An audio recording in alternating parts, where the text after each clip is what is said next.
Would you please take your seats?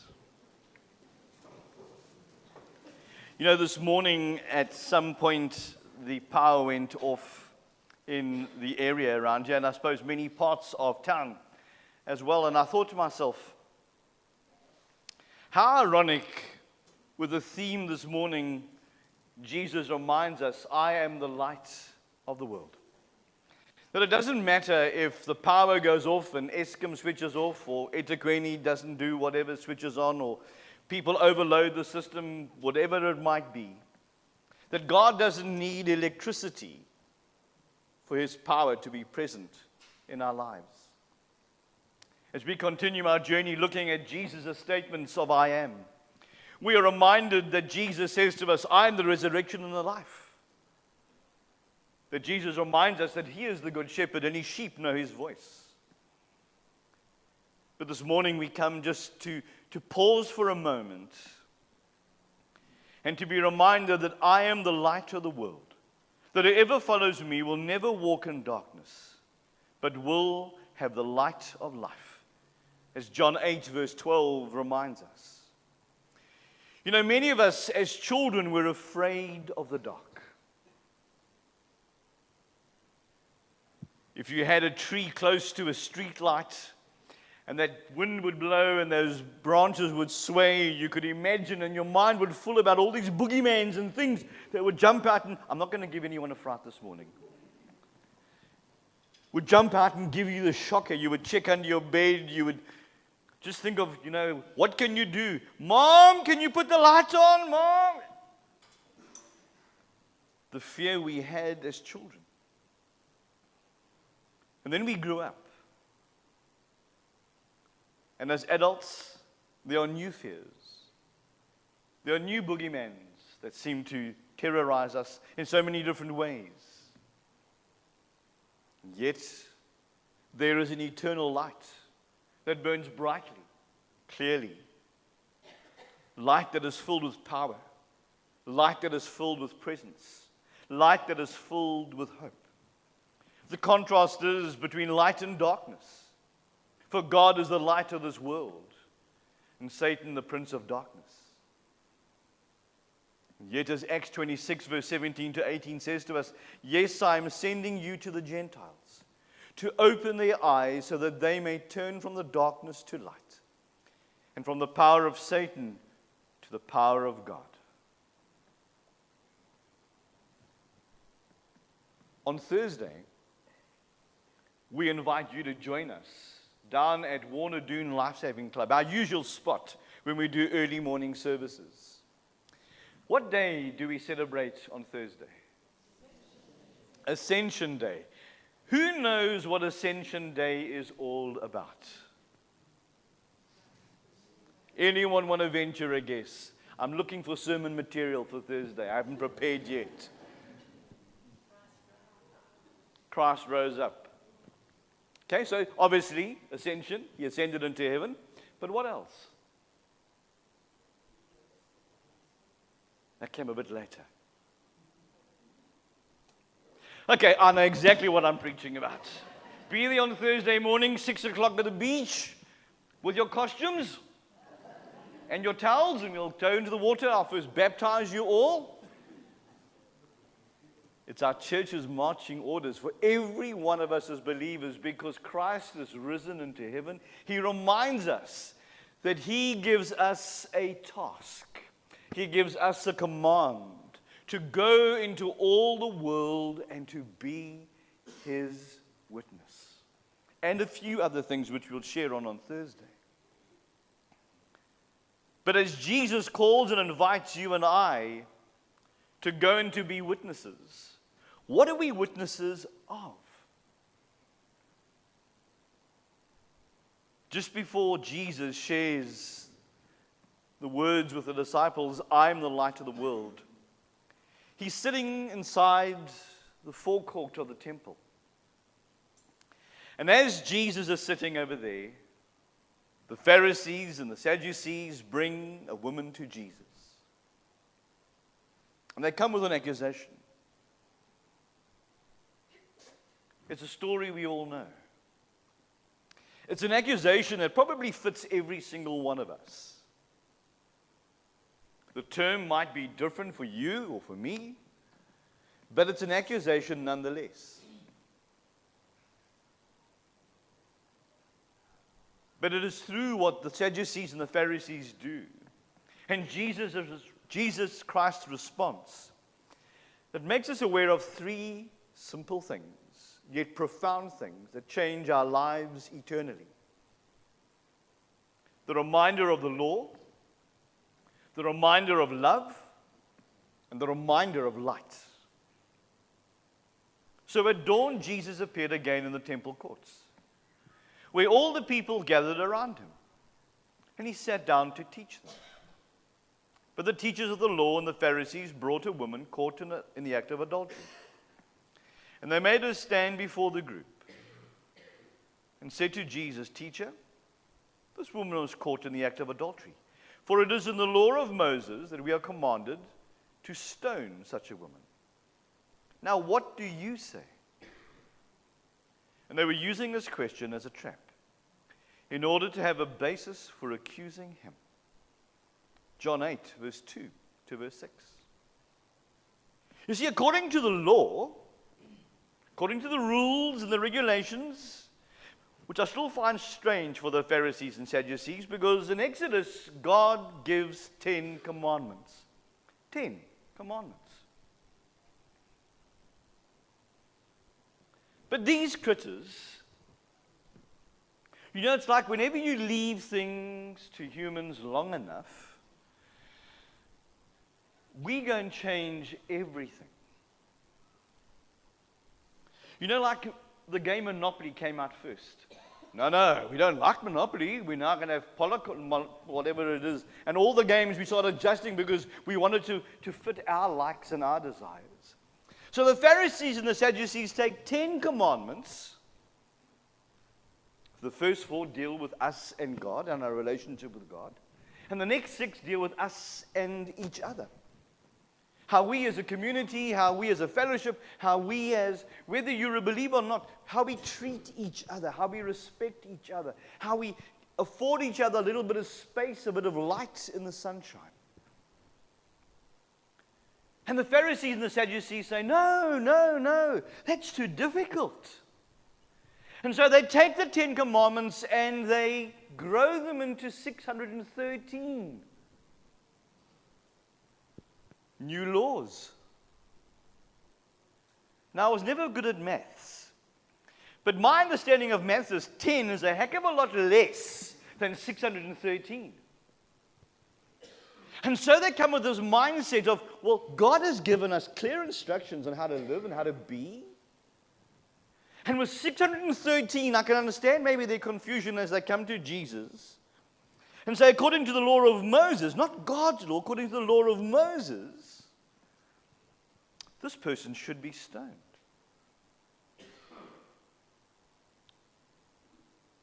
According to their law, as a Jew, it was one of the 3 worst sins for which you would be stoned and put to death. Now, if Jesus agreed, he would lose his reputation for being loving. If Jesus forgives, he's condoning adultery. And he's breaking the law of Moses. What do you say? How would you deal with the moment? How would you respond? When those little moments come our way and we hear about someone who's fluffed it, because there's many folk in our town who have fluffed it. Some of us have fluffed it too. How do we respond?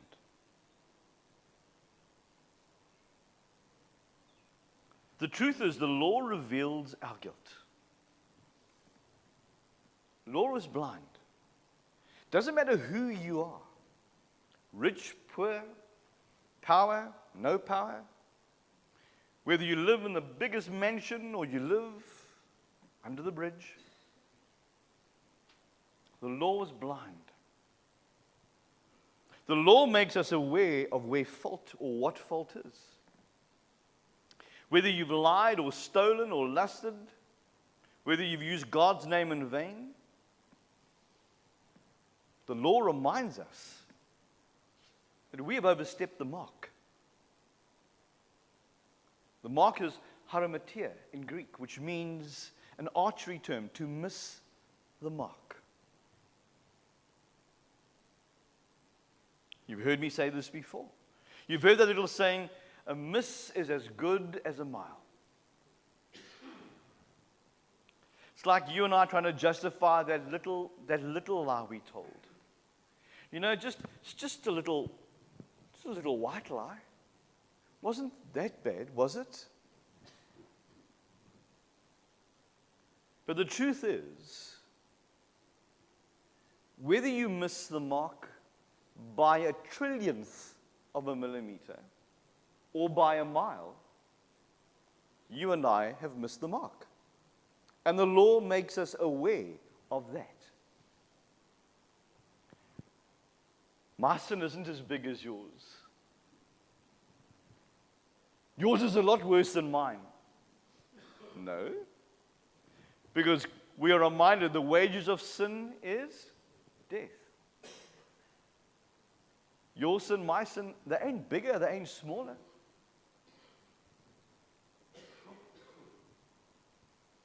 But unless you and I see ourselves as sinners, you and I would never see our need for a Savior. The law is not there to condemn you or destroy you. But it is there to make us aware of us missing the mark. Missing God's mark. That we don't need to suddenly, to make it a bit more comfortable for ourselves, suddenly take the simplicity of what God gives us and decide to now give it new human legs. And go from 10 to 613. Jesus narrowed it back and just simplified it because they seem to struggle with 10. And he says, the greatest commandment is this, to love the Lord your God with all your heart, with all your mind, with all your being, and with all your strength. The first 4 of the 10 commandments.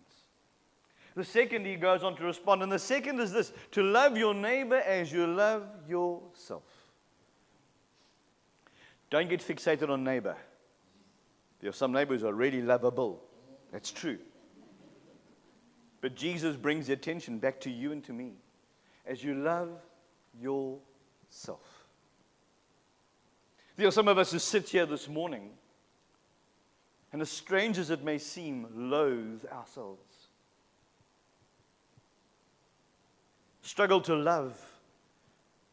Struggle to believe that you are loved, or that you could be loved.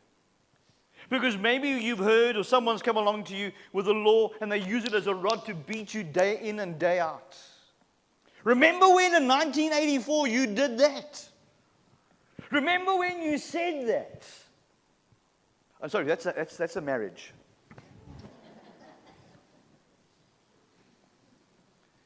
We have a tendency to sometimes go back and to dig those old carcasses out of the ditch, those rotting, decomposing, stinking carcasses.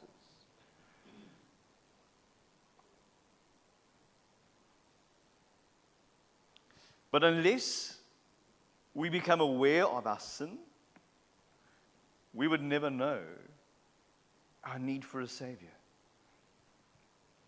In as the law reveals our guilt, the love that Jesus offers us reveals God's grace. God's reward at Christ's expense. But Jesus bent down and he started to write on the ground with his finger. John 8 verse 6. I've often thought to myself, what was Jesus busy writing?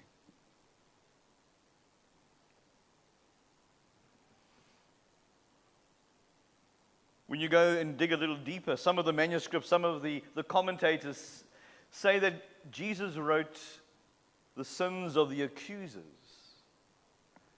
on the ground. Those there standing, pointing fingers, blaming, saying, well, what do you say? The law says this. What do you say we do? But I often wonder, what is Jesus writing? Is he maybe writing my name? Or your name? Or all of our names in the ground? And what do we see as Jesus begins to write with his finger on that ground? You see, when they kept on questioning him, he straightened up and said to them, "Let any one of you who is without sin be the first to throw a stone at her." Without sin.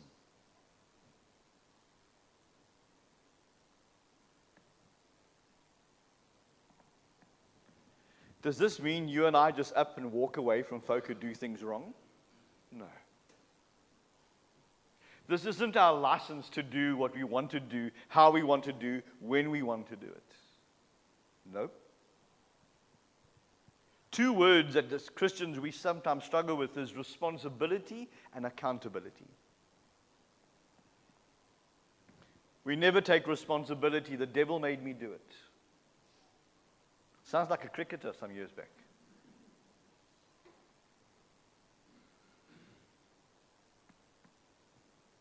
And accountability. We will always look for the easy way out. That's human nature. I can speak about that with conviction because I've done that and I probably will do it again. Maybe you're lucky, maybe you don't have that dilemma, but I do. Again, he stooped down and wrote on the ground, at this, those who heard began to go away one at a time.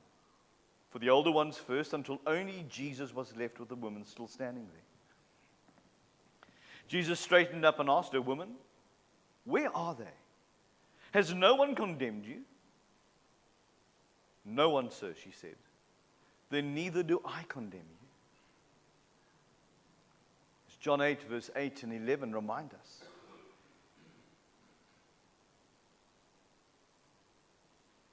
It is by God's grace that you and I are not our sin. Anyone here want to venture to tell us what is your worst sin you have committed? Come on, be brave. Come on, this is your time to expose yourself. Yeah, why not? Go for it. No. It's tough, isn't it? It's difficult, it's challenging. It's like bearing your all to everyone.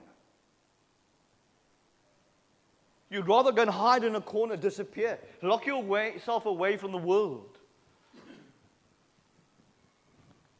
than anyone know what you've done. But it is by God's grace that you and I have not become our sin. We have a tendency as human beings sometimes to say, "Oh, you know, so-and-so." We tend to label people. And maybe as you sit here this morning, you've been labeled by someone. And it's a label you are struggling to shake. Maybe the folk around you don't know what the label is, but here, that label is loud and clear. Those little moments when we just say, "Oh, you know, you're nothing, just useless, man. Oh, you know, you're just a..." And invariably when we say it in the presence of others, and suddenly that label begins to stick. But it is by God's grace that you and I are not what we have done. Revelation 12 calls Satan the accuser. And he will accuse you. No two ways about it. But he was also the one who enticed you, who welcomed you. He didn't make you do it. Come on, let's go and do it. No one's going to know. Just us. It's okay. And then the moment it's done, do you think God's going to love you? Do you think God's going to forgive you? Look what you've done. And you sat in church on Sunday.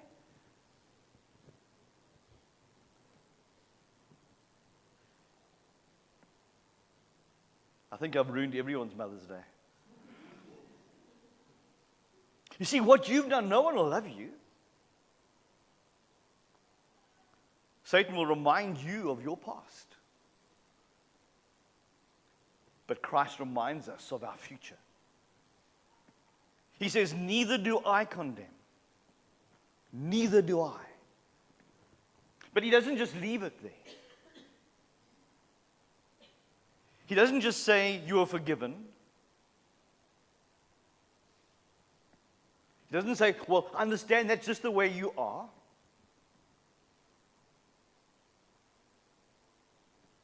The truth is, you and I will always have struggles. But Jesus says this to her as he says to us. So go now and leave your life of sin. There's an urgency. Go now. There's another occasion that we will hear on Thursday. Go into all the world. There's an urgency to go into the world and proclaim the good news.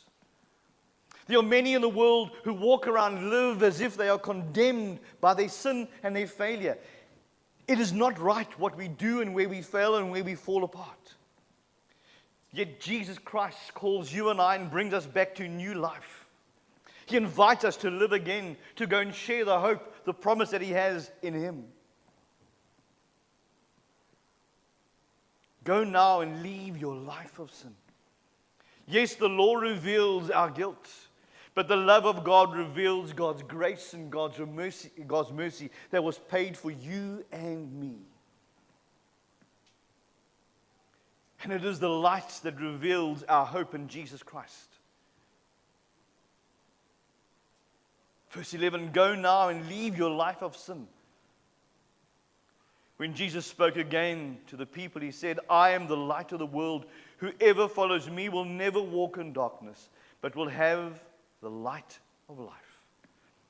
When Jesus said, I do not condemn you, he didn't just say to her, I am the light of the world, I am your light.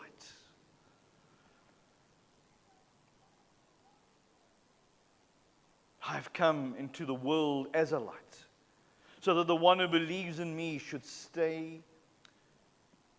not stay in darkness.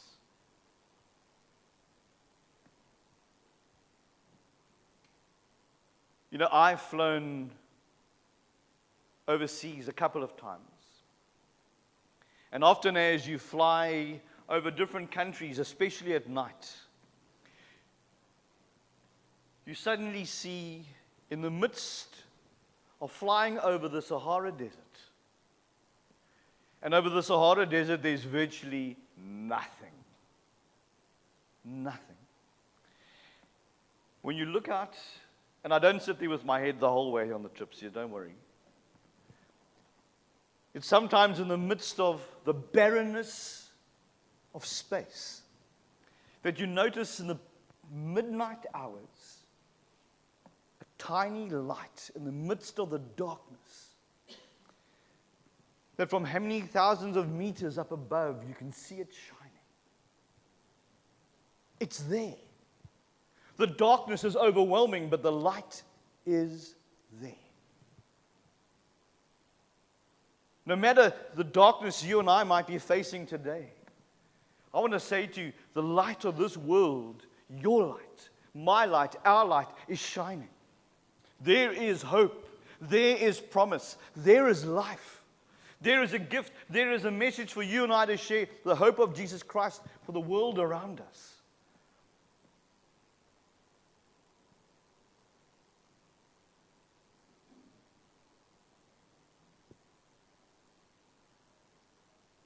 The Pharisees and the Sadducees said to Jesus, so what do you say? So I want to ask you this morning, what do you say? What is your answer? What is your response?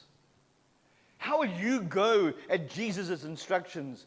Command, go into all the world and proclaim the good news, be witnesses. What will you say? How will you say it?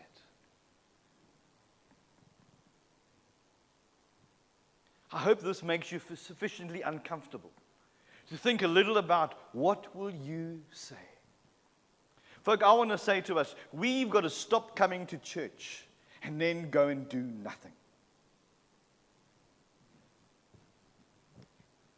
We've got very used to, and I'm generalizing, hey? I'm not just talking, I'm talking about Christians. In us, out of us, all over, even in our town. We've got used to going to church. We have forgotten what it is to be the church in action. We've often become the law keepers, the new sheriff in town, and we'll tell folk where they've slipped up and where they've messed up and where they've stuffed up. We'll be quick in groups to point a finger and to condemn and to judge. But what about taking the next step? When Carol whines it and loses it, when that taxi comes flying past her and she pursues it down Andrews Ondo Road and she corners it there at Shell Garage. And when the taxi driver runs into the little spa shop inside there. No, don't worry, Carol. She would never do that. No, she would just shoot him. When you and I stumble across those who have failed, those who have got it horribly wrong, with their words or their actions, or even their intentions, what do you and I do to help them journey from where they are to where Christ is calling them to be? What does it mean to be a Christian? What does it mean to be a follower of Christ? Come to church, plonk your bum down for an hour, sing a couple of songs, put money in a collection bag. And today we're going to give you some treats. Oh yeah, sweet.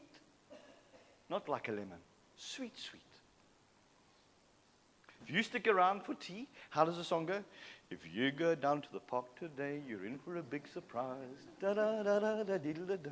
You're in for a big surprise. There are going to be many little cook sisters inside there for you. Gaan toets hulle, enjoy them, taste them. Couldn't you find them? Because we had to hide them because we know the law. We don't want to exercise it over here and make anyone feel guilty about it. Dis daar, né? Sy seker, want ek klip soos hulle praat, dis die goed klaar gesteel. They there.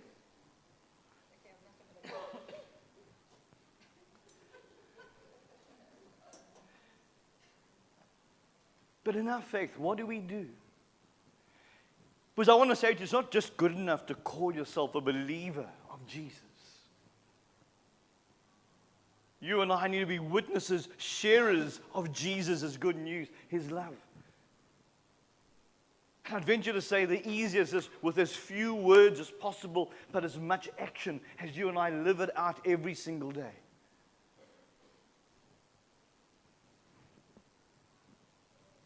You know, some people asked me the other day, Andre, why don't you wear your collar?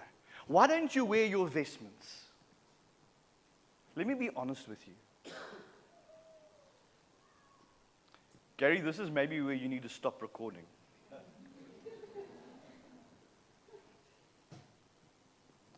And I can speak of my experience. So this is not a blanket. But I often see men and women who wear their collars and wear their bits and pieces.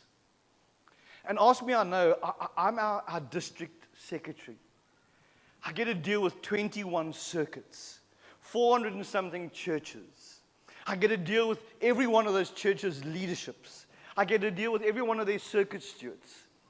I get to deal with all sorts of things. I get to sit together with the top 30 of the Methodist Church of Southern Africa. South Africa, Lesotho, Eswatini, Namibia, Botswana. And I get to see people who wear pieces of white plastic around their neck. And I watch some of them misuse and abuse, feel entitled because there's a piece of white stuck over here somewhere. Don't get me wrong, it is only a handful. But my little brain says, when I walk into a room and I wear a piece of this, my little plastic around there, that room changes.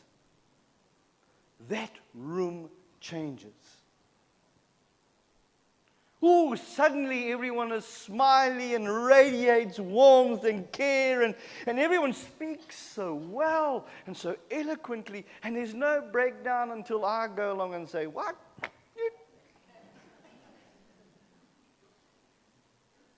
It's as if you have more fear of that piece of white plastic than God, who is present with you everywhere, every day, every moment.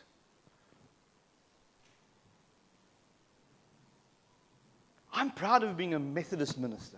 I'm proud of being the circuit superintendent. I'm proud of being our district's secretary. I love every moment of it, even though it winds me up some days. But I believe every one of us can share Jesus, maybe without regalia and without titles and without all the other bits and pieces. I realize I have a unique privilege by having a title, Reverend. That there are moments that it is good to use. Home affairs, banks, municipal offices. Hey, Mrs. Linda, it helps. No, not for those purposes. But may our faith in Jesus stand out, that others may see Jesus in us.